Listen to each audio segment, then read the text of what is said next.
기분이 좀 어때요? 네, 명절이 유익했어요?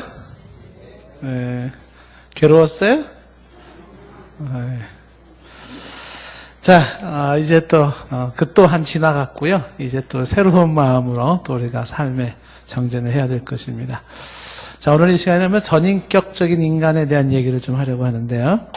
우리가 지금 조직신학 인간론을 공부하고 있잖아요. 그래서 인간론에서 여러 가지를 공부를 했거든요.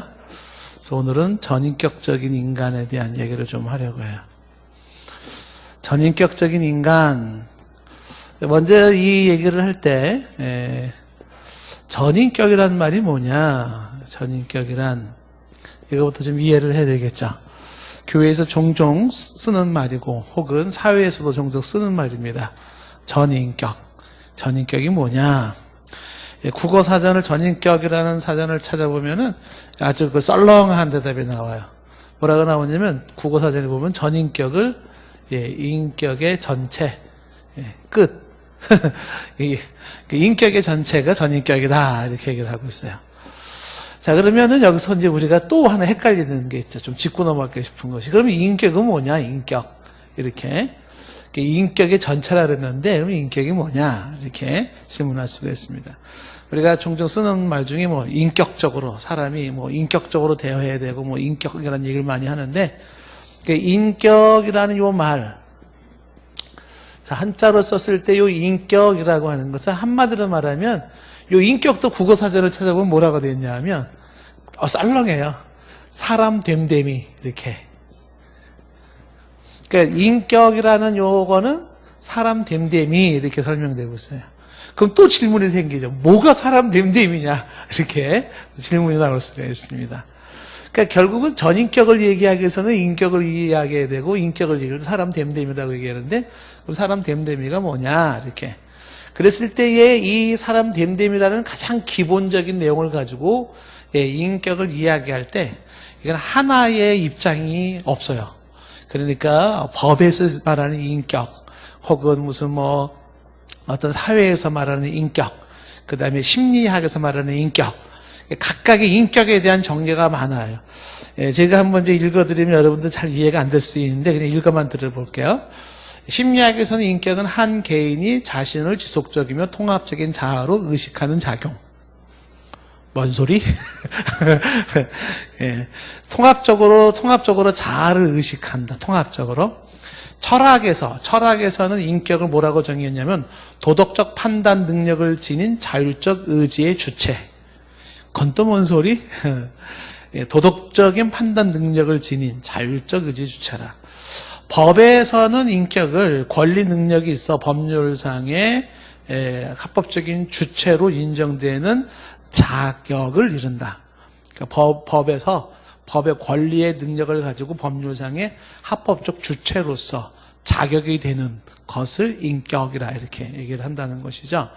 자, 그래서 이 외에도 뭐 이 사람 인격에 대한 얘기는 굉장히 많은데 조금 쉽게 얘기를 한다 그러면 인격을 사람 됨됨이라는 말을 가지고 생각할 때 사람이 사람일 수 있는 것은 뭐 때문일까요? 이 얘기는 사람이 동물과 다른 게 뭘까? 사람이 짐승과 다를 게 뭘까? 혹은 사람이 다른 피조물들과 다를 게 뭘까? 여기에서 그 다름이라고 하는 것 속에서 사람의 사람다움을 말하게 되겠죠. 그래서 이제 그것을 인격이라 사람 됨됨이라 이렇게 말할 수가 있는데 자, 무엇으로 사람이 사람이라고 보통 다른 피조물들과 동물과 구별되는 하나의 존재로서 설명이 가능할 수 있을까? 여기 이제 격이라고 하는 건 제가 일전에도 한번 설교 시간 설명을 했지만요. 격이 있어요. 격이라는 것은 예를 들면은 호텔을 간다. 그리고 호텔에도 격이 있어요. 그래서 별 1개짜리, 2개짜리 호텔이 있고 별 5개, 6개 호텔이 있어요. 그러면 호텔의 격이 다르죠. 그래서 6개, 5개, 6짜리 호텔은 굉장히 아주 럭셔리하고 깨끗하고 아주 좋죠. 근데 별 1개짜리 호텔 그러면 어떻게 돼요? 바퀴벌레 나오고 막 그냥 쥐새끼 왔다 갔다 하고 막 지저분하게 짝이 없는데 호텔에 격이 있단 말이죠. 그 옷을 입어도 옷이 격에 있을 수가 있고, 뭐 여러분들 뭐 여성분들은 절대 그런 비교는 없겠지만 메고 다니는 백도 격이 있잖아요. 어디 제품 뭐 이래가지고 그런 것처럼 격이라고 하는 것은 그 어떤 그 품이나 그 차이를 나타내 주는 건데, 인격이라 그러면 사람도 사람의 인격이 격이 있다고요. 격이. 그래서 아주 그 품격이라고 하는 아주 높은 인격을 가진 자가 있고, 그 다음에 인격이 아주 낮은 자가 있어요. 똑같은 사람인데, 그러니까 기본적으로는 동물과 다른 사람의 특징이 있지만 또 사람이 사람끼리로 비교해 본다 할 때는 격이 또 다를 수가 있다, 이렇게 보는 거죠. 그래서 사람이 사람다울 수 있는 격, 인격, 사람 됨됨이. 자, 그러면 이거를 어떻게 좀 더 설명할 수 있을까? 굉장히 많은 부분으로 설명할 수 있겠지만 가장 크게 얘기하는 게 지정의예요. 지정의, 이렇게. 그러니까 동물들에게는 없는 게 지정의, 사람에게만 있습니다. 그리고 사람들에게도 지정의가 사람마다 달라요. 지라는 것은 지성이라는 거예요. 지성. 그 다시 말하면 지식, 지혜라는 것이죠. 지식과 지혜. 그 지식과 지혜는 오직 인간만이 가지고 있는 독특한 격을 나타내 주는 거예요. 그래서 인간은 교육이 가능해요. 왜? 인간은 지적인 존재이기 때문에 교육이 가능하다. 왜? 가르쳐주면 배울 수가 있어요. 배우면서 깨닫고, 그리고 또 나름 향상되어지고, 또 어떤 실력도 키우고 기술도 키우는 그런 지적인 존재이기 때문에 교육이 가능하다, 이렇게 말하는 거예요. 교육이 가능하다. 지적인 존재이기 때문에 교육이 가능하다. 그러면 인간은 그 지혜, 지격이라고 해서 놨나요? 지식, 이렇게. 예. 자, 지식이나 지혜나 이런 것들이 다 지성에 해당되는 거예요. 지적인 존재다. 인간은 지적인 존재다. 근데 보통 얘기할 때 또 인간을 정적이다라고 할 때 정은 보통 감정이라고 표현할 수가 있는데, 이 감정에는 뭐 정서라는 것도 들어갈 수가 있어요. 그래서 인간은 희노애락이 특별히 있어요. 그래서 인간은 슬프고 또 기쁘고 화나고 또 이렇게 사랑하고 미워하는 그런 감정적인 정서가 있습니다. 감정. 그러면서 인간의 또 하나의 모습은 이제 의는 의지인데, 의지라고 하는 것은 말 그대로 결단하고 판단하고 행동하는 거죠. 행동으로 나타나는 모습들이죠. 의지.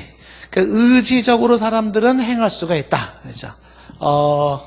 이성적으로는 슬퍼하지만 의지적으로 행복하라. 이성적으로는 판단해 보니까 이건 너무 슬픈 일이야. 근데 의지적으로 내가 이거를 기쁨으로 바꿔버려, 그냥. 의지적인 존재. 니체가 한 얘기죠. 그러니까 이런 식으로 막 의지를 강조해서 의지적으로, 우리가 이제 지난번에도 그랬었지만 본능적으로 끌리지만 의지적으로 거부하고 나아가는 거죠. 그러니까 본능이 막 배고파, 나 저거 먹을까 막 왕tere. 본능은 근데 의지적으로 안 먹어, 다 이렇게 판단하고 결정하는 거잖아요. 이게 가능한 게 인간이란 말이에요. 그래서 의지라는 게 인간에게는 있어요. 의지. 그래서 사람들마다 어차피 인간은 지적인 존재고 감정적인 존재고 의지적인 존재인데, 요것이 이제 사람마다 다르단 말이죠.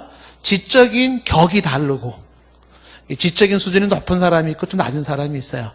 감정적으로도 격이 높은 사람이 있고 낮은 사람이 있습니다. 그래서 보통 감정적인 격이 높은 사람일수록 절제된 감정을 잘 가지고 있죠. 근데 감정적으로 좀 훈련이 안 된 사람들은 무분별하게 감정을 표출시킨다든지 아니면 감정을 지나치는 억압으로 인하여서 자기 속에 이제 눌러놓고 그게 속이 한으로 맺히기도 하죠. 의지적인 것도 마찬가지겠죠. 사람에 따라서 의지가 아주 강한 사람들은 정말 의지적으로 행동을 하죠. 근데 의지적으로 약한 사람들은 못 이기죠. 의지적인 판단을 못하고 그냥 본능에 끌리는 대로, 보는 대로, 내키는 대로, 뭐 유혹하는 대로 그냥 막 넘어가 버리는 거죠. 의지적으로 약한 사람이에요. 그 인격이 지정의로 얘기한다라고 한다 그러면 그것도 기본적으로 요게 사람이 다른 동물과의 차이점을 말해주는 건데, 근데 인격에도 정말 사람 됨됨이라고 하는 게 여기서 또 나눌 수 있겠다. 그러니까 사람마다 격차가 있을 수는 있겠지만 그러나 기본적으로 사람이라면 모든 사람이라면 사람마다 격차는 있겠지만 사람이라면 최소한 이런 것들이 있기 때문에 다른 피조물과 구별된 사람이 사람일 수 있는 요소다 이렇게 보는 거죠. 물론 이 인격의 전차라고 했었을 때의 인격이 지성과 감정과 의지를 세 가지로만 제한할 수는 없어요. 이 외에도 뭐 예능, 그다음에 체육, 여러 가지 기능들을 많이 나오할 수가 있어요. 오직 인간만이 할 수 있는 여러 가지 요소들을 좀 얘기할 수가 있는데 대표적으로 요 지정의라고 하는 요 세 가지로 보통 우리가 전인격이라 이렇게 얘기해도 괜찮다는 것입니다. 자, 그래서 이제 제가 이 시간 얘기하고 싶은 거는 이 전인격이라는 부분이 지정의를 세 가지로 축소돼서 생각을 해볼 때 이것이 우리의 삶에 신앙과 혹은 교육과 혹은 우리의 일상의 여러 영역에서 어떻게 이게 적용이 되고 또 혹은 작용이 되는가를 생각을 해볼 수가 있습니다.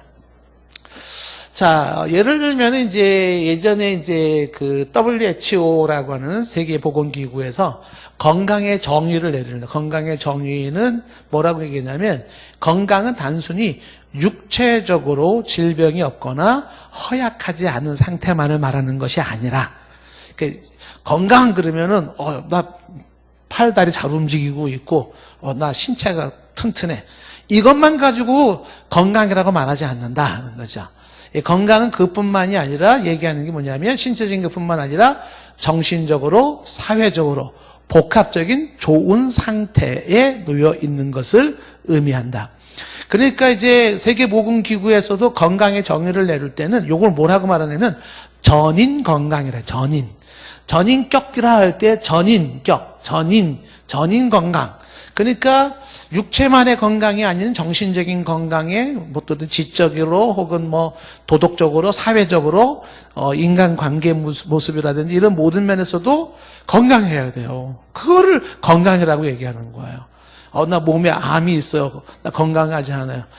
암은 없어도 인간관계를 잘 못 맺고 친구 관계를 못 맺고 생각하는 게 뭔가 이상하고 의지 박약이라 그러죠. 의지 박약. 의지가 없어가지고서 막 맥히는 대로 행동을 해버리고 묻지 마 막 이런 거 행동을 하고 이건 건강한 게 아닌 거예요. 신체는 건강할지 모르지만. 그래서 이제 전인 건강에 대한 개념이 나오기 시작을 한 것이. 근데 요게 이제 우리나라도 제가 알기로는 뒤에 바뀌어 버렸어요. 헌법의 건강에 대한 개념이 전에는 육체 건강만 생각했다가 건강은 그런 게 아니야. 인간이 어떻게 육체만 가지고 있냐. 그래서 정신적인 지적인 것 등등으로 해서 다 통합적인 건강 상태를 얘기를 해요. 그래서 전인교육이라고 얘기를 하면 교육에서 학교에서 학생들을 교육하잖아요. 그러면 전인교육을 시킬 때 육체와 정신을 나누는 이분법적인 교육이 아니라 인간을 인지적, 정의적, 기능적, 신체적 이런 전반적인 측면에 걸쳐 조화롭게 발달시키는 교육을 한다는 거예요. 전인교육은. 그러니까 학교에서 학생들을 가르칠 때는 교육한다 그러면 신체 운동장 달리기만 해가지고 건강만 하게 하는 것이 아니에요. 지적으로도 교육을 시켜줘야 되고 정서적으로도 기능적으로도 그다음에 사회적으로도 전반적인 그런 통합적인 부분에 균형 잡힌 건강을 추구하는 교육을 시켜주는 거죠. 그래서 전인교육이라는 것이 이제 나오게 되어 있다라고 하는 것입니다. 자, 근데 여기서 중요한 개념이 뭐냐면 어차피 인간이라고 하는 존재를 이야기할 때는 지정의뿐만 아니라 이외에도 여러 가지가 있을 수 있는데 중요한 게 뭐냐면 하나는 좋은데 둘 중에 하나가 안 좋다든지 두 개는 좋은데 하나가 안 좋다든지 이게 전인적으로 건강하지 못하다는 거예요. 문제는 머리는 좋은데 아주 감정적으로 이렇게 미숙하다. 의지적으로 미숙하다.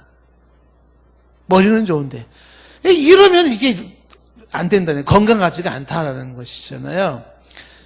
이게 좀 적절치 못한 예일지도 모르겠지만은 이해를 돕기 위해서 만약에 여러분들이 며느리감이나 사위감을 고를 때 혹은 배우자감을 고를 때 자, 1, 2, 3번 중에 한 번씩 골라보세요. 1번 사람은 머리는 좋은데 건강 상태가 오늘날 하는 사람이 있어요. 머리는 되게 좋아요. 1번. 두 번째. 건강하다는 끝내줘요. 뭐 천하장사 건강해. 근데 인간성이 지랄맞아요. 심하게 사회성부터 시작해가지고 아이고 이러면 인간도 아닌 것 같아.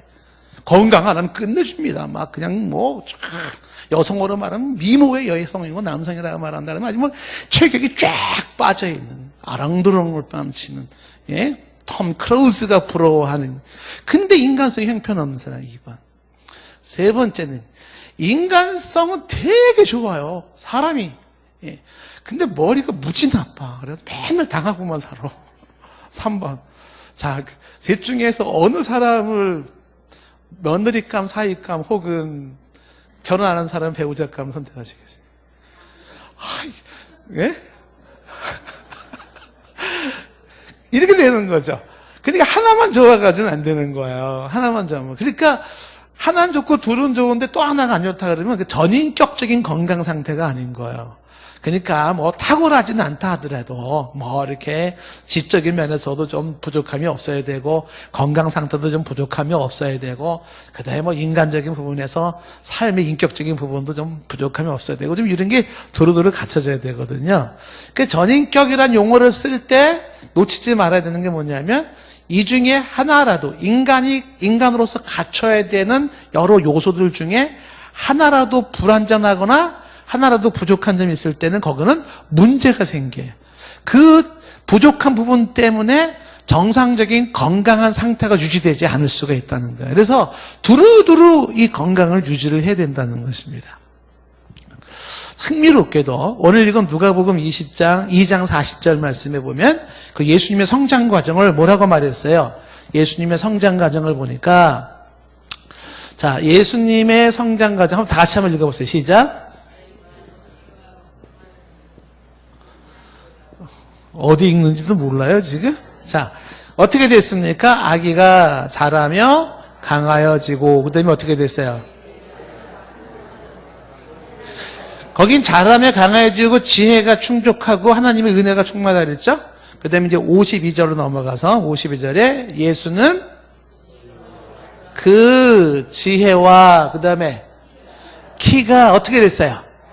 자라갔어요. 그 다음에 하나님과 그 다음에 사람 앞에 더욱 사랑스러워 가시더라. 예수님이 성장 과정이 일어났는데 지혜가 자라며라는 걸 보통 지적 성장이라는 거, 지적인 성장. 키가 자라며라는 것은 이게 신체적 혹은 육체적 성장이죠.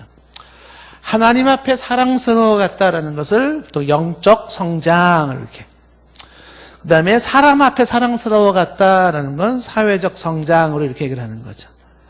그 예수님이 성장하는데 하나만 성장하지가 않고 지적으로도 성장했고 신체적으로도 성장했고 영적으로도 성장하고 사회적으로도 성장했다. 이걸 뭐라고 말할까요? 전인격적인 성장을 하셨다라는 것이에요. 그 예수님도 당신의 성장 과정에서 보여주는 것처럼 전인격, 인격의 전체가 같이 어우러진 균형이 있는 성장을 이루셨다라고 하는 것이. 그래서 우리들에게도 지금 요구되어지는 건 뭐냐면 우리들에게도 전인격적인 성장이 요구되어지는 거야. 저와 여러분들이, 우리 자녀들이, 손주들이 기도하셔야 되겠죠. 전인격적인 성장이 이루어지게 하옵소서 이렇게. 그래서 지적으로도 성장해야 되고 신체적으로도 성장해야 되고 영적으로도 성장해야 되고 사회적 성장이라는 거는 소위 말하는 인간관계거든요. 사회성이라는 게 사람과 더불어 살아갈 수 있는 것을 말하는 거예요. 사회적이라는 표현이 사회에서 더불어 살아갈 수 있는 것. 이게 또 교육이 안 돼 있으면요, 더불어 살지를 못하는 거예요. 그래서 보통 이제 외동 아들, 외동 딸들이 좀 애로사항이 그런 거잖아요. 집에 식구들이 많은 집에서 자란 사람들일수록 보면은 인간 사회성이 좋아요. 왜냐하면 형제지간에 치고받고 깔리고 누르고 막 목 조이고 막 이러면서 애들이 부딪히면서 더불어 살아가는 법을 배우는데 보통 이제 외동아들, 외동딸로 크게 되면 어떻게 돼? 천상천하 유아독전이거든요. 그러니까 오직 모든 건 내 중심으로 되어져야 되니까 학교를 가거나 혹은 사회에 나가면은 더불어 어울리는 게 굉장히 애로사항이 있을 수가 있어요. 물론 사람마다 다를 수는 있겠지만 중요한 거는 뭐 가족이 많다 그래도 사회성 개발이 안 된 사람이 있어요. 잘 어울리지를 못하는 거죠. 뭐 같이 좀 이렇게 어울릴 줄을 알아야 되거든요. 근데 이런 게 뭐냐면 사회성이, 사람 앞에 사랑스러워갔다라고 하는 것은 사회성이 좋다는 건데, 이것도 뭐예요? 성장하는 거. 어느 날 갑자기 좋아지는 게 아니에요. 하나둘 교육으로 배워져서 어떻게 해요? 이것도 훈련되어지면서 성장이 되어져야 되는 것이죠. 그래서 예수님의 성장 과정은 전인격적인 성장이었다, 이렇게 보는 것이죠. 그래서 사람이 사람으로서 다른 것과 구분되려고 그러면 전인격적인 상태를 유지를 해야 되는데, 그 전인격적인 상태도 격이 있어서 그 격의 수준을 높여야 되겠구나. 지금 여러분들이 자신을 바라볼 때, 혹은 우리 자녀들을 바라볼 때도 우리 아이들의 지금 지적인 수준은 어느 정도일까요? 감정적인 수준은 어느 정도일까요? 혹은 의지적인 삶, 행동이라는 건 이제 삶인데 살아가는 삶의 수준이 어떨까요? 예수님으로 표현한다 그러면 지적인 성장은 어느 정도 성장을 했을까요? 여러분들은 지적인 성장이 어느 정도 된 것 같아요? 1부터 100까지 나의 지적인 성장은 1부터 100은 너무 많으니까 1부터 10까지 하고서 몇 번 정도? 그걸 굳이 왜 물으려고 하는지 저도 모르겠네요. 자, 넘어가세요. 지적인 성장이 있고요. 근데 신체적으로도 성장이 되어야 되는 거죠. 육체적으로 성장이 되는 거. 어느 정도 나이가 되면 신체적인 성장은 또 일단 멈추지만 영적인 성장은 하나님과 관계성이에요. 하나님과 관계성이 깊어지고 하나님이 주시는 힘과 지혜와 능력을 심는 거죠. 그래서 영적 성장이라고 할 때는 여기서 이제 영적 성장 개념이 이제 서양식의 개념과 동양식 개념이 좀 달라요. 보통 우리가 이제 영성이라고 얘기할 때 보통 미국 사람들이 영성 그러면 이 영성은 거의 한결같이 영성은 도덕성이에요. 그래서 얼마나 거룩한 삶을 살아가느냐를 영성으로 비교하고요. 아시아의 오리엔탈의 그 아시아권에서 영성이라고 하는 것은 이건 초자연적 능력이에요. 그 영성의 개념이 다릅니다. 그래서 이제 영성을 도덕성 관점에서 이해할 거냐, 혹은 초자연적인 무슨 막 귀신을 쫓아내고 막 병을 고치는 이러한 것으로 나타낼 거냐, 그런 견해 차이가 있을 수는 있는데 공통적인 점이 뭐냐면 어떤 걸 선택하든지 간에 이것은 영성이라고 얘기할 때 그것은 사람에 의한 게 아니라 하나님에 의한 것이에요.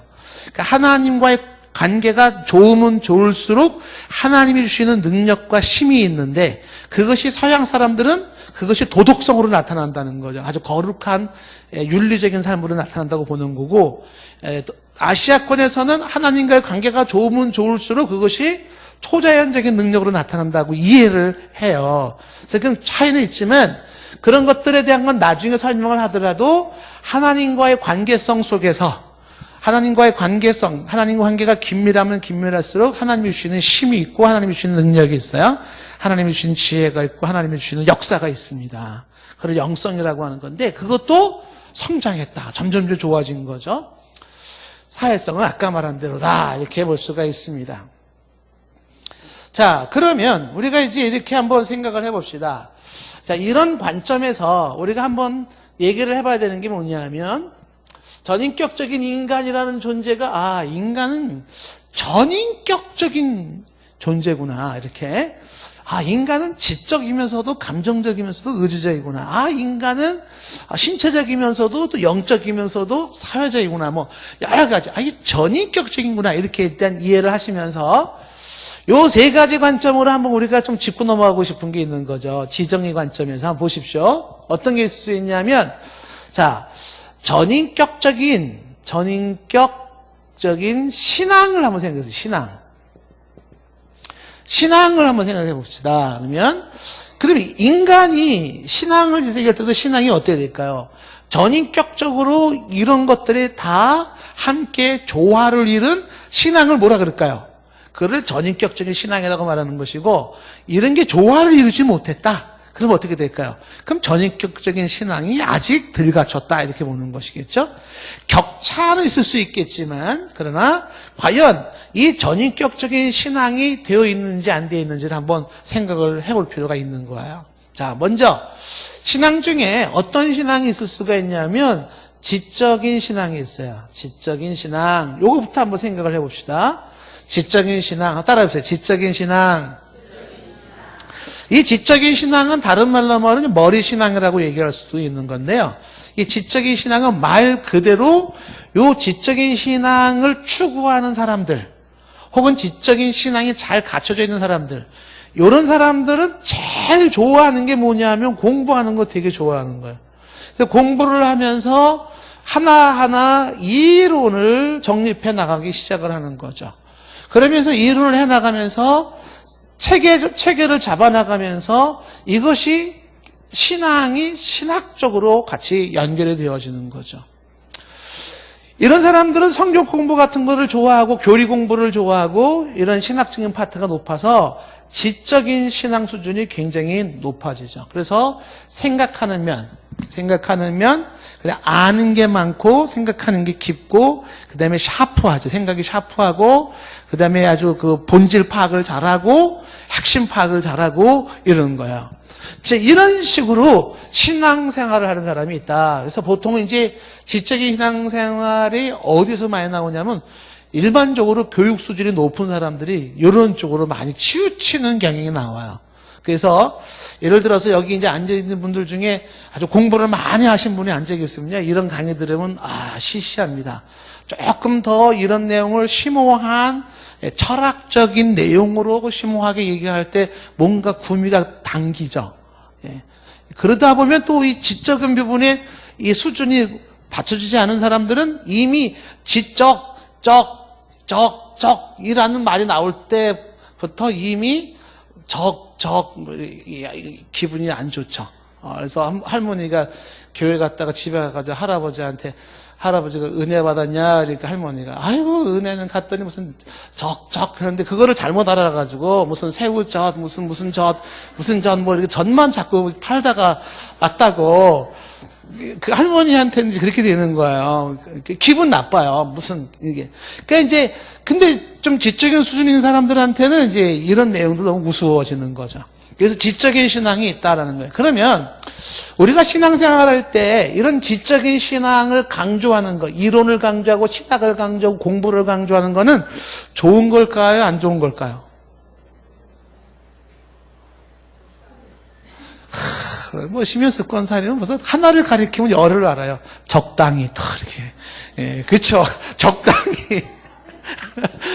왜? 어차피 전인격이니까 하나만 치우치면 안 되니까. 그러니까 좋을 수도 있고 안 좋을 수도 있어요.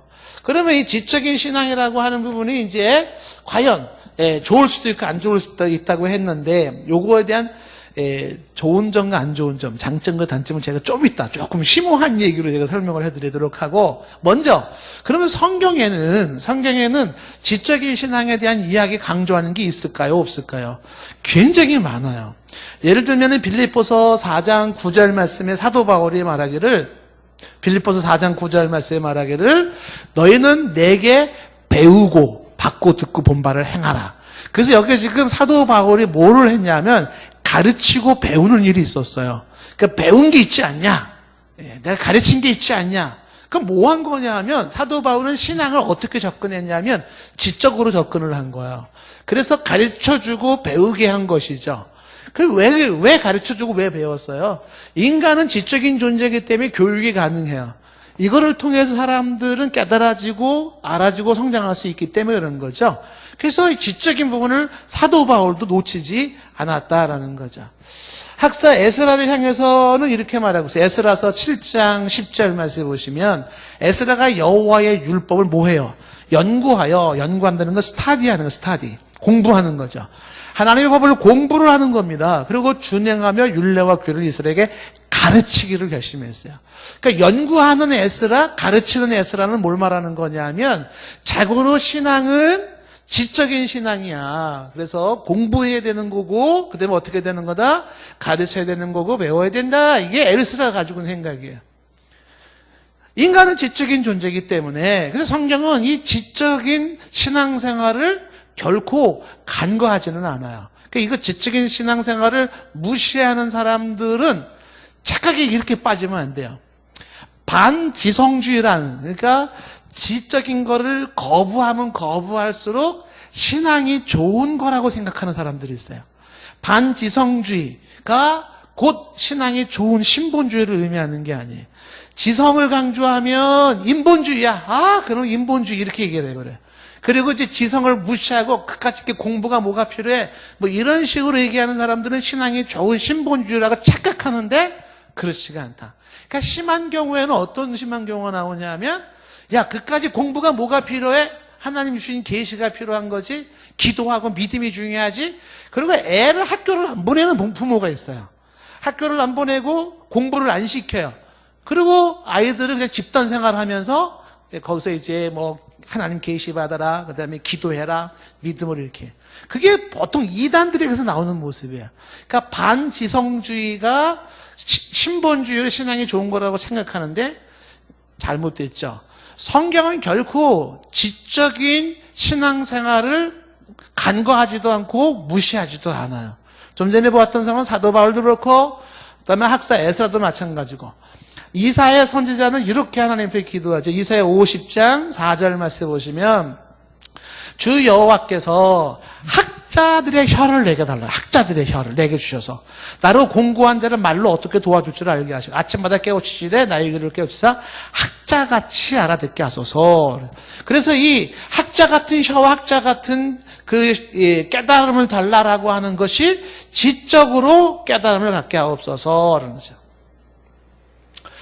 인간은 전인격적인 부분에서 오직 지성만 가지고 말할 수는 없지만 지적인 존재라는 것을 무시할 수 없기 때문에 어떻게 해요? 신앙생활도 지적인 신앙생활을 한다라고 하는 것은 결코 나쁘지가 않다라고 하는 것입니다. 자, 아까 말한 것처럼 머리는 좋은데 뭐 인간성이 형편없다. 뭐 이거 문제라 그랬잖아요. 그러니까 이것만 가지고 다 되는 건 아니지만 그러나 이걸 무시할 수가 없다라는 것입니다. 두 번째, 신앙생활에 감정적인 신앙을 한번 생각해 보자는 거죠. 감정적인 신앙. 신앙 중에는 어떤 신앙이 있냐면 지적인 신앙이 있고 감정적인 신앙이 있어요.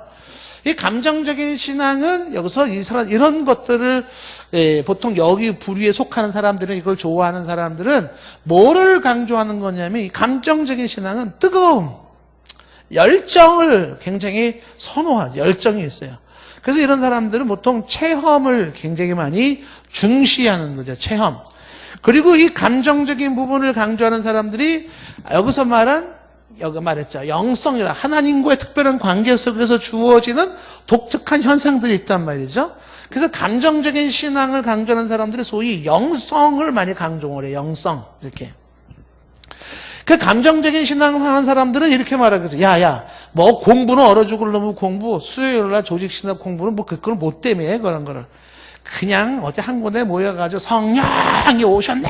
성 이것만 하고 막 그냥 불러 막 이렇게 그러잖아요. 부흥회 때 막 불러오는데 할머니가 뜨거 그래가지고 왜 그런가 불러 그러는데 왜 안 뜨겁냐는 거죠. 불러 이상한 현상도 막 나타나는 거죠. 이번 부흥회 때 우리는 그런 짓 안 하세요, 그렇죠? 예. 그러니까 이 뜨거움과 열정을 강조하는 사람들이 아마 그래서 막 충만한 다 같이 주여 삼창을 기도합시다. 방언으로 기도합시다. 그리고 막 기도하면서 막 하늘이 열렸습니다. 하나님의 음성이 내게 들립니다. 계시가 내게 임했습니다. 그리고 온갖 체험을 많이 강조하죠. 감정적인 신앙은 좋은 걸까요? 안 좋은 걸까요? 그러니까 이것도 성경에 없는 게 아니에요. 인간은 어차피 감정적인 존재이기 때문에 이 감정적인 부분은 굉장히 중요한 겁니다. 그래서 보통 지적인 신앙에 치우친 사람들은 이걸 굉장히 비판해요. 어떻게 신앙생활을 저렇게 촐랑촐랑거리면서 왜 저러고 신앙생활 하냐 그러면서 굉장히 싫어하는 거예요. 그 감정적인 신앙을 거부하는 사람들도 있다라고 하는 것입니다. 그런데 성경에는요, 감정적인 부분이 굉장히 많이 강조되고 있어요. 예를 들면 이사야 34장 9절 말씀에 내가 다시는 여호와를 선포하지 아니하리라. 저기 잘못 나왔네요. 예레미야가 한번 보세요. 선포하지 아니하리라 하며 그 이름을 말하지 아니하리라 하면 내 중심이 불붙는 것 같아서 골수에 사무치니 답답하게 견딜 수가 없습니다. 이게 뭐예요? 내 중심이 불붙는 것 같다 막 이런 건 뜨거운 감정 상태를 말하는 것이거든요. 그런 열정적인 모습들이 있을 수가 있다라고 하는 것이에요. 그래서 이 감정적인 부분도 성경에는 많이 나와요. 예를 들면 엠마오 사람들이 엠마오로 내려가는 제자들이 예수님께서 말씀을 풀어주실 때 주께서 그때 말씀을 풀어주실 때 우리의 마음이 뜨겁지 아니하더냐 이렇게 가슴이 뜨거움이 있죠. 감동이 생기는 거죠. 감정적인 부분이 이제 어떤 의미에서 현대인들에게는요 1번보다 2번이 더 중요할 수도 있어요. 보통 사람들의 문제는요 사실 1번이 아니고 2번인 경우가 많이 있어요. 그래서 대부분의 심리학자들이나 정신분석학자들이 접근하는 방법 중에 하나가 이것만 접근해요. 감정. 상한 감정을 치유받아야 된다는 거예요. 인간의 감정적인 존재인데 상처받은 그 감정을 치료받지 않고는 그 인간이 회복될 수 없다는 거예요. 그래서 감정적인 부분을 굉장히 중시를 합니다. 그렇죠? 근데 여기서 이제 여러분들이 한 가지 분명히 짚고 넘어가야 되는 건 있어요. 뭔가 감정적인 열정이 생기고 뜨거움이 생기고 고조된 감정으로 막 충만해지고 막 뭔가 이 막 떨림과 그 강함이 생기는데 이것이 그 단지 정서적인 정신적인 감정의 문제인지 내 영혼의 영적인 상태인지는 구분을 시키셔야 돼요. 보통 사람들은 구분을 못 시켜요. 예를 들면 이제 부흥 강사들이 하나님과의 관계를 통한 뜨거운 어떤 체험과 그 고조된 감정을 고조시키려고 쇼를 하는 사람도 있다고요. 쇼. 그러니까 어느 정도 막 그 북을 치고 막 리듬 노래를 빠르게 템포를 하고 해서 막 고조돼요. 사람을 고조시켜버려요. 그런 상태에서 그거가 하나님의 역사고 성령의 역사라고 둔갑시켜버리는 경우가 있어요. 그거는 쇼죠. 그런데 하나님의 역사하심은 그렇게 굳이 인위적인 방법을 쓰지 않고도 조용한 가운데서도 혹은 그냥 잠잠한 상태에서도 성경을 한 구절 보다가 그냥 말씀을 묵상하다가도 하나님의 역사하심으로 내가 주체를 못하고 내 가슴이 중심이 불붙는 것 같아서 견딜 수 없다고 말할 수도 있어요. 그러니까 하나님이 주시는 감정의 고조인지 아니면 심리적인 어떤 그 요소를 통한 감정의 고조인지는 구분을 시키셔야 돼요. 잘 하셔야 됩니다. 그런데 잘못 빠지면 어떻게 돼요? 단지 사람의 심리적으로 이렇게 쫙 해가지고 끌어가고서 그거를 마치 하나님이 주신 뭐 영성이라고 착각하는 경우가 있는데 그건 굉장히 좋지 않은 거예요. 자, 그래서 감정적인 신앙은 있을 수 있고 있어야만 하고 중요하다. 그럼에도 가지고 있는 또 하나의 이것만 강조했을 때 나오는 약점이 있다라는 것이죠. 세 번째, 의지적인 신앙이 있단 말이에요. 의지적인 신앙. 그 의지적인 신앙을 강조하는 것은 이건 뭐예요? 말 그대로 여기서 강조하는 거는 이 사람들은 주로 살아가는 삶을 강조하는 거죠. 삶, 행동. 그러니까 이 행동이라는 것은 이제 소위 말하는 봉사활동을 얼마나 잘하냐, 불의웃 돕기를 얼마나 잘하냐, 얼마나 경건하게 살아가냐, 거룩하게 살아가냐, 당신의 삶은 얼마나 경건하냐, 얼마나 윤리적이냐, 도덕적이냐, 이런 거를 강조하는 거죠. 그래서 이쪽에 의지적인 신앙을 강조하는 사람들은 야, 그렇게 공부를 많이 하면 뭐래? 그렇게 기도를 많이 하면 뭐래? 당신 살아가는 삶이 빵점인데 살아가는 삶에 당신의 삶에 거룩이 있어? 이웃을 돌아보는 게 있어? 불의웃 돕기를 해? 무슨 뭐 경건이 있어? 거룩함이 있어? 막 이렇게 나온다고요. 그러니까 이제 의지적인 신앙을 강조하는 사람에겐 제일 중요한 게 뭐냐면 살아가는 삶의 모습인 것이죠. 소금이 되고 빛이 돼야지 이걸 강조하는 거예요. 그 의지적인 신앙을 이렇게 강조하는 건 좋은 건가요? 안 좋은 건가요? 그것도 적당히죠. 왜? 그 적당이라는 의미는 뭐냐면 조화를 이뤄낸다는 거예요. 아까 얘기했잖아요. 사람이 아주 인간성은 되게 좋은데 아주 머리는 미련한 곰탱이가 돼가지고 맨날 그냥 당하고만 살아요. 그게 좋은 거예요? 그게 좋은 게 아닌 거예요. 예. 인간성은 되게 좋을지 모르지만 감정적으로 아주 미숙한 사람이라 그건 좋은 건 아닌 거예요. 전인격적인 건강은 아닌 거예요. 그 그렇다고 해가지고 이 의지적인 신앙이라고 하는 이런 부분들을 어떻게 해요? 배제할 수가 또 없다라는 것이죠. 그러니까 신앙의 부분에 있어서 이게 이제 굉장히 중요하다. 야고보서 2장 26절에 얘기한 게 대표적으로 이 내용을 하는 거죠. 자, 행함이 없는 믿음은 죽은 믿음이라는 게 결국 믿음도 행함이 따라오는 믿음이 좋은 믿음이라는 게 저도 행함을 강조하는 거잖아요. 저걸 잘못 이해하면 어떻게 돼요? 야, 그냥 행동이 중요한 거야. 삶이 중요한 거야. 이거를 강조하는 것이죠. 전인격적인 신앙을 보통 지적인 신앙과 감정적인 신앙과 의지적인 신앙으로 얘기한다 그러면 여러분들 자신을 한번 돌아보세요. 나의 지적인 신앙 수준은 어느 정도일까요? 감정적으로 내가 주님 앞에서의 충만함과 뜨거움은 어느 정도인가요? 의지적인 삶의 거룩과 도덕성의 수준은 어느 정도일까요? 그게 이제 격으로 나타나겠죠. 수준 차이가 나타나겠죠. 그러나 어쨌든 인간은 전인격적인 존재이기 때문에 신앙도 전인격적인 신앙을 가질 필요가 있다는 겁니다. 자, 그러면 이제 요거를 조금 더 심도 있는 얘기를 한다 그러면요. 요거를 설명하려면 신학을 얘기를 해야 돼요. 좀 이제 지난번에 제가 종교적인 얘기를 잠시 얘기했지만 이 얘기를 해보면은 이제 조금 더 이해가 되는데 신학을 할 때, 신학이라는 걸 공부할 때 지적인 신학이라는 게 있어요. 그러니까 신학을 지적으로 공부해. 보통 신학교는 거의 이쪽 수준이에요. 1번입니다. 지적 수준으로 해요. 그러니까 이게 지적인 이게 신학으로 한다는 게 뭐냐면 이게 일전에 말했지만은 데카르트의 영향을 받은 거예요. 이성주의. 이성주의가 기독교랑 만나면서 기독교를 철학화시켜버려요. 이론화시켜버리는 거예요. 기독교가 굉장히 철학적으로 이론화되어져서 하나님의 존재도 이론적으로 증명해야 되는 거예요. 모든 것을 의심해야 되고 더 이상 의심할 수 없을 때까지 의심해야 돼요. 그래서 이 이성주의가 기독교에 들어오면서 기독교가 신학이 굉장히 발달하기 시작하는 거예요. 논리와 체계가 잡히기 시작하는 거죠.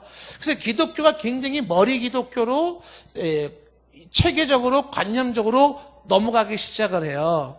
그러면 이런 지적인 신학이 가지고 있는 장점과 단점이 있어요. 이 장점과 단점이라고 하는 것은 지적인 신앙을 강조하는 사람에게 보여주는 장점과 단점에서 똑같이 나타나는 거야. 어떤 장점이 있냐 하면 지성적인 신앙생활과 지성적인 신학을 공부하게 되면 가장 큰 장점은 뭐냐면 신앙이 맹목적이지 않아요. 그러니까 맹목적인 신앙을 탈피합니다. 그러니까 신앙 중에 뭐가 있을 수 있냐? 맹목적인 신앙이 있을 수가 있거든요. 그러니까 어떤 이유와 근거를 가지지도 않고 그냥 무조건적인 거를 가지고 있어요. 그러면 예를 들면은 당신은 믿습니까? 아멘! 뭘 믿습니까? 몰라요. 그냥 아멘 한 거예요. 그러니까 당신은 구원받았습니까? 아멘! 어떻게 구원받았습니까? 몰라요. 왜 그러냐면 그냥 맹목적인 거예요. 왜 그것이 아멘일 수밖에 없니? 그 이유가 뭔지, 무슨 내용인지, 무슨 근거를 가지고 있는지를 그거를 알고 그리고 나서 아멘 해야 되는 건데 알지도 못하고 아멘 한다는 게 뭐냐면 맹목적인 거야.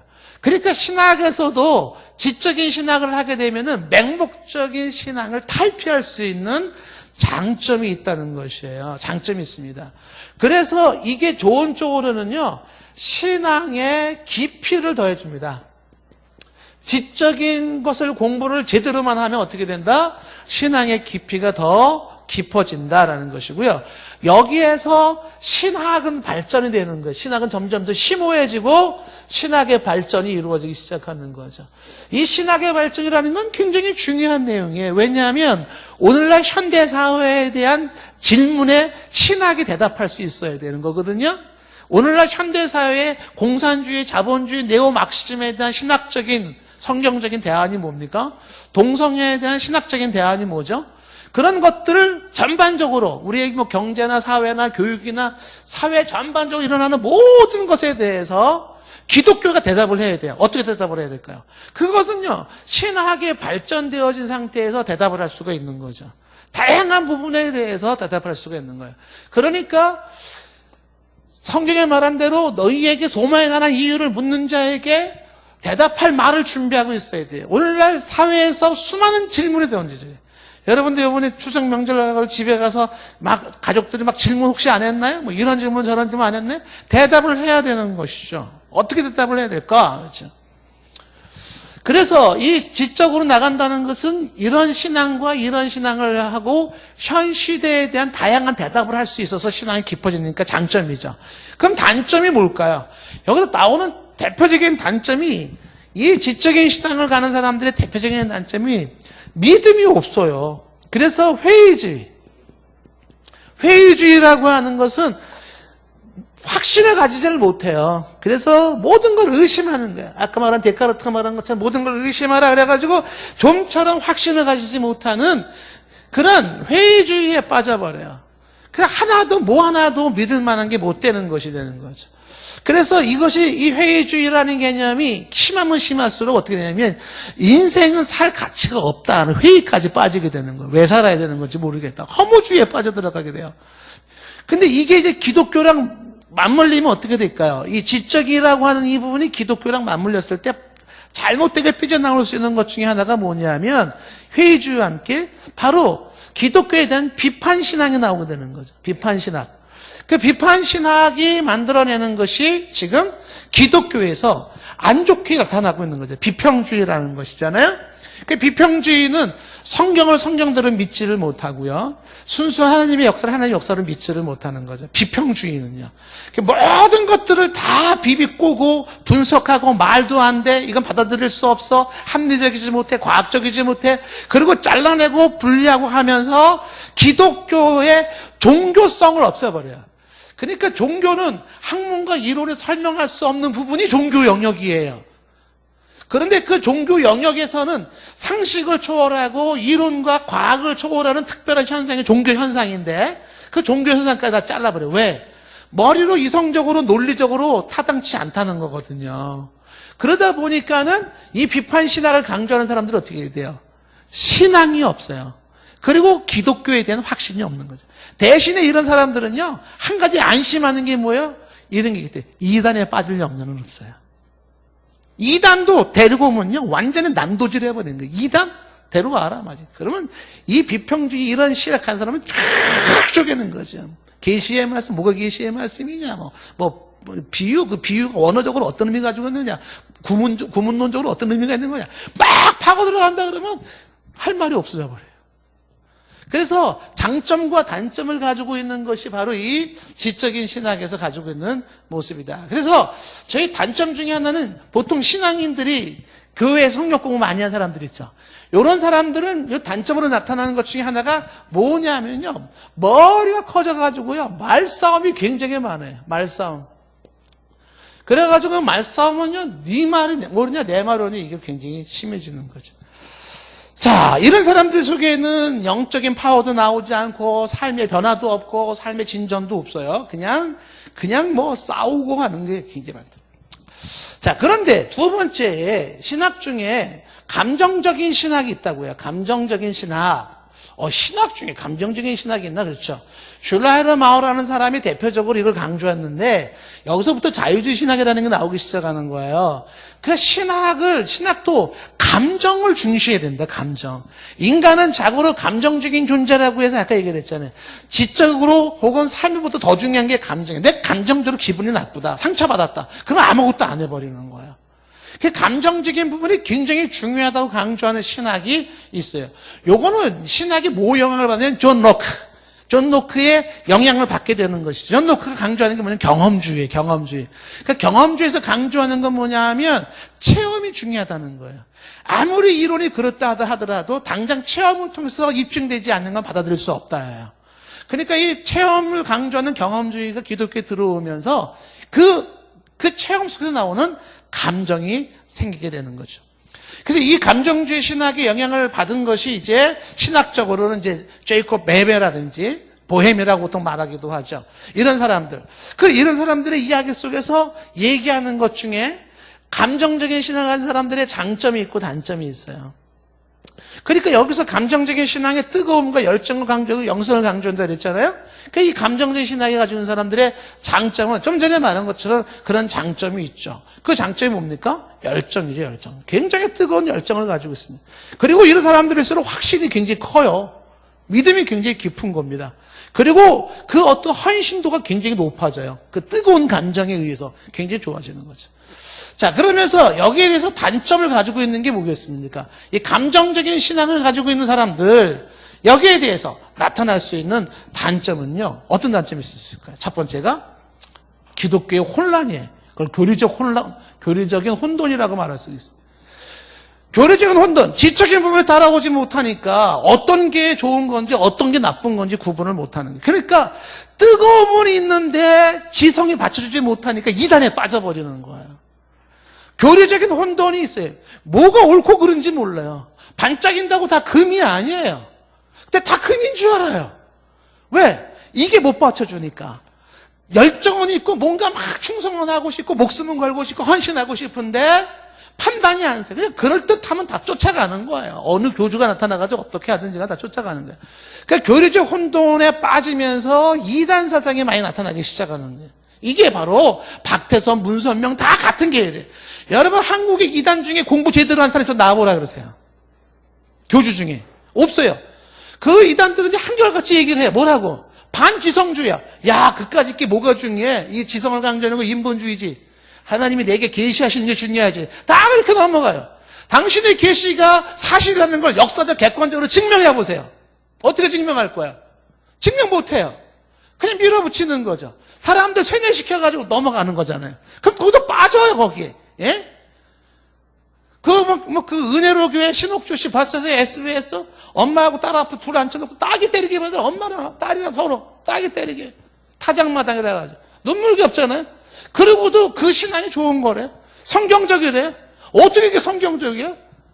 신학을 20년 공부해봤지만 나는 엄마하고 딸하고 따기 때리는 게 성경적이라는 거 처음 들어봐요. 학문적인 가치도 없어요, 그거는. 근데 거기에 맹종한다고요. 왜 그럴까요? 공부를 안 한 거예요. 그 뜨거움이 있는데 그 교리적 혼돈과 이단에 빠지는 게 단점이죠. 그리고 이런 사람들 특징이 뭐냐면요, 굉장히 미성숙함이 나타나요. 마음은 착할지 몰라요. 마음은 그저 순종, 그저 예스맨 그럴지 모르지만 당신의 살아가는 삶은 굉장히 반사회적이고 비윤리적인 모습이 나타날 수가 있다라고 하는 것입니다. 이 감정적 신앙이 나오게 된 거는요, 굉장히 기독교에 가서 이제 우리가 가슴 아픈 사연 중에 하나가 뭐냐면, 그 제이콥 베메 있잖아요. 아까 얘기했던. 이 보헤미가 강조하는 게 중에 제가 충격 먹은 게 있었어요. 그게 뭐냐면, 교회를 갔더니, 냉랭한 교조주의, 콜드 도그마티즘이라고 하는 거예요. 그 다음에, empty liturgy, 텅 빈 예배의식. 이거는요, 정말 쓰린 이야기예요. 정통신학을 강조하는 사람들의 특징이 뭐냐면, 야, 우리는 바른 신앙을 가져야 돼. 그리고 정통신학을 가진 사람들의 특징이 뭐냐면, 냉랭한 교리. 차가운 교리. 사람들이 다 죽어있는 시체같이 만들어 놓는. 텅 빈 예배의식은 뭐야? 하나님의 임재가 있어요. 성령의 역사하심이 있어요. 뭐 역동성이 있어요. 회심이 일어나요. 무슨 뭐 변화가 생겨. 없어요. 예배의식은 다 있어요. 사도신경도 있고 찬송도 있고 기도도 있고 다 있어요. 근데 알맹이가 없는 거야. 텅 비어 있는 거예요. 이게 얼마나 잘못된 거냐. 그리고서 이거를 뒤집어 엎어야 되지 않겠냐고 하는 거죠. 이 비판은 들어볼 만한 것이죠. 그래서 감정적인 신앙이라고 하는 것이 장점도 있고 단점이 있는데, 이 감정적인 부분이 영적인 부분으로서 이 감정의 충만함을 가져오지 못할 때, 단지 심리적인 부분이 아니에요. 하나님의 임재와 십자가의 보혈의 사건과 복음과 그 다음에 성령의 순수한 역사하심으로 말미암아 내 가슴이 뜨거워서 어찌할 줄 모르는 그 뜨거운 열정이 수반되지 아니할 때, 그때 뭐가 돼요? 냉랭한 교조주의의 텅 빈 예배의식만 남게 된다는 것이죠. 그런데 여기만 있는 것이 아니라 세 번째의 신학이 뭐냐면 의지적인 신학을 강조하는 게 있다고요. 의지적인 신학. 그 의지적인 신학은 뭘 가라고 했어요, 이 사람들은? 지금 말한 것처럼 다른 거 다 필요 없다. 당신의 삶이 도덕적이어야 되고 당신의 삶이 거룩해야 되고 그 다음에 당신의 삶이 봉사활동을 얼마나 하는가, 불의 웃돕기 얼마나 하는가, 자선남비 얼마나 구제했는가, 이런 개념만이 중요하다고 강조하는 것이죠. 한편으로는요, 이게 굉장히 수준 높아 보이는 것처럼 이렇게 보일 수도 있어요. 그래서 자고로 신학은 이게 중요하지 않겠냐라는 거예요. 그 신앙생활도 이거를 강조하는 사람이 있어요. 의지적인 신학을 가지고 있어요. 이 의지적인 신학을 강조하는 사람들에게 장점이 뭐겠어요? 장점. 이런 사람들. 그 의지적인 신학을 강조하는 사람들의 장점은요, 도덕성과 윤리성이나 봉사활동은 다른 사람보다 낫지요. 그런데 이런 사람들의 특징 중에 하나가 뭐냐면, 이 신앙을 가진 사람들이 가지고 있는 약점이 있어요. 그게 뭐냐면, 이원론, 성속을 분리시키고요. 그리고 어떻게 해요? 우월의식에 빠져버려요. 보통 여기도 이제 선교단체 공부하신 분들이 많이 나오는데, 선교단체 공부하신 분들이 함정이 바로 그런 데 있어요. 어느 특정한 단체에서 공부하고 나온 사람들의 특징이 뭐냐면요, 나는 특별한 사람이라고 하는 자신에 대한 우월의식을 갖기가 쉬운 거예요. 그리고 나와 같이 공부하지 않은 사람들은 한 수 아래라고 보는 경향이 있을 수가 있다는 거예요. 굉장한 함정입니다. 이게 바로 경건주의 운동이 가지고 있는 약점이었었어요. 경건주의 운동이라고 하는 것이. 그러니까 굉장히 좋아 보이지만 이게 자칭 자기의 의를 강조해요. 자기의 의. 내가 쌓은 나의 의와 나의 공로를 대단시 여기는 자기 우월주의에 빠질 확률이 높다라고 하는 것입니다. 굉장히 좋지 않다. 자, 그런데 이게 한국 교회에 들어온단 말이에요. 이 종교도 마찬가지예요. 종교를 이야기할 때 신학도 있지만 종교도 지적으로 이해하느냐, 감정적으로 이해하느냐, 의지적으로 이해하느냐에 따라서 종교가 달라요. 자, 그런데 한국 교회가 그랬단 말이에요. 1960년, 70년대가 부흥의 시대였어요. 우리 시대가 어릴 때. 이때는요, 가슴이 뜨거웠었어요. 그래서 60년대는요, 한국에, 한번 보세요. 60년대는, 그때는요, 가슴 신앙이에요. 부흥회가 부흥회만 열렸다 그러면요, 월요일부터 토요일까지, 막 10리, 20리, 30리 사람들이 다 이불 보따리 메고, 아들 손잡고, 그리고 집회 가가지고, 교회 앞마당에 앞자리 맞는 게 제일 중요해요. 자리 피고 와요. 철야를 하잖아요. 일주일 내내. 그때는요, 60년대는 얼마나 가슴이 뜨거웠는지 몰라요. 그때의 신앙이라는 게. 그래서 60년대는 기독교가 굉장히 부흥했어요. 확 60년대, 70년대가 같이 가는. 60년대, 70년대에 그 어려웠던 시대 때는 가슴 신앙이 해서 기독교가 굉장히 뜨거워졌다. 그러면서 이때 제일 많이 나오는 게 박대선, 문선명 같은 이단이 제일 많이 나오기 시작하는 거예요. 그러면서 80년대에 들어가면서 교회에 새로운 붐이 생긴 게 성경 공부예요. 그 성경 공부의 문을 연 게 CCC입니다. 제가 고등학교 때 성경 공부 이거요. 교회 CCC 10스텝 10단계 성경 공부할 때 이거 성경 공부하는 교회는 세련된 교회였었어요. 그러면서 교회 붐이 뭐가 일어나냐면 성경 공부 붐이 일어났어요. 이게 뭡니까? 이 80년대는요, 머리 신앙으로 가기 시작하는 거예요. 머리 신앙으로. 그러다가 90년대, 한국에 90년 들어왔을 때는요, 야, 가슴 뜨겁고 성경 공부는 되게 많이 하는데 뭐가 없어요? 의지적인 삶이 없죠, 삶이 도덕과 윤리와 거룩한 삶이 없어요. 그래가지고 90년대에 교회에 새로운 바람이 분 게 뭐냐면 제자훈련이라는 게 있어요. 그 제자훈련이라고 하는 것은 이게 뭐예요? 그건 손발이야, 손발. 의지. 손과 발을 강조하는 신앙이에요. 이게 대표적인 문을 연 사람은 사실 옥하는 목사님이에요. 제자훈련. 그래서 삶의 그 거룩함과 도덕적인 삶을 강조하는 게 90년대였었어요. 이게 탁탁탁 잘라지진 않지만 대세의 흐름이 거의 그래요. 그러다가 2000년대 딱 들어서니까 옥하는 목사님이 제일 실망했던 것 중에 하나가 뭐냐면 제자훈련 공부를 많이 한 사람, 저도 이제 옥 목사님한테 제자훈련에 대한 걸 공부를 했지만은 그 2000년대에 이 옥 목사님이 정말 후회하는 게 뭐냐면 손발에 뜨거운 건 좋은데 뭐냐면 손발 움직이는 좋은 게 뭔데 가슴이 냉랭하더라는 가슴이. 그래서 다시 한번 한국에는 뜨거운 가슴에 열정의 불을 일으키는 신앙 운동이 일어나야 된다고. 그래서 나온 게 경배와 찬양이에요. 온누리교회를 중심으로 해서. 그래서 경배와 찬양하면 열광하는 거예요. 젊은이들이 막 열광하는 거예요. 이게 뭐예요? 가슴신앙이 가슴신앙. 2010년도 들어와가지고 목회와 신앙에서 나온 게 뭔지 아십니까? 교리를 가르쳐라! 교리를 가르쳐라. 머리신앙. 왜? 이단이 너무 많아져요. 머리신앙. 2020년 정도 가면 어디로 갈 줄 아시겠어요? 다시 손발로 가야 돼요. 왜 이런 식으로 10년 단위로다가 돌아갈까요? 개념이 전인격적인 신앙이라는 개념을 잡지를 못하고 있었던 거예요. 신학도 그렇고 종교도 그렇고 한국교회도 그렇고. 오늘 얘기의 결론이 뭐냐면 전인격적인 삶, 전인격적인 신앙, 전인격적인 신학. 이 전인격적이라고 하는 표현이 얼마나 중요한 거냐를. 사람마다 다를 수가 있는데 여러분들 스스로 봐가면서 나의 약점은 뭔가? 나의 약점이 뭔지를 보시고 그 약점에 대한 것을 내가 보완을 함으로써 균형 잡힌 건강이 유지되는 것이에요. 셋 중에 하나라도 부족함이 나타나기 시작하면 온전한 모습으로 설 수가 없게 되는 거예요.